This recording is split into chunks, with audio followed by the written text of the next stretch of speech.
अक्सर देखने में आया है कि 5 साल से कम उम्र बच्चों को शदीद बुखार के दौरान झटके पड़ना शुरू हो जाते हैं और कुछ लोग इन झटकों को एपिलेप्सी यानी मिर्गी के झटकों से कंफ्यूज कर देते हैं, जबकि ये दोनों मुख्तलिफ किस्म के झटके होते हैं। फेब्राइल फिट्स के जो झटके होते हैं वो हमेशा आपको बुखार के दौरान आते हैं और बुखार भी वो जब वो अनकंट्रोल्ड हो, जबकि मिर्गी में ऐसा नहीं है, वो आपको झटके किसी भी वक्त आ सकते हैं। दूसरा जो इनमें डिफरेंस है वो ये है कि मिर्गी के झटके जो है वो 15 मिनट से ज्यादा उनकी ड्यूरेशन होती है, जबकि फेब्राइल फिट्स के झटके अमूमन 5 मिनट या ज्यादा से ज्यादा 15 मिनट से कम होते हैं।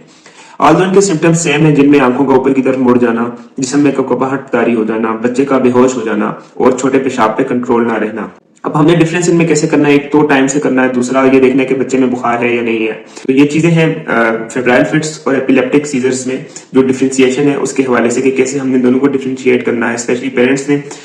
एक तो फीवर की हिस्ट्री देखनी है, दूसरा ये देखना है कि झटकों की ड्यूरेशन कितनी है और झटकों के फौरन बाद आपने बच्चे को डॉक्टर के पास लेके जाना है ताकि वो उसका इलाज कर सके।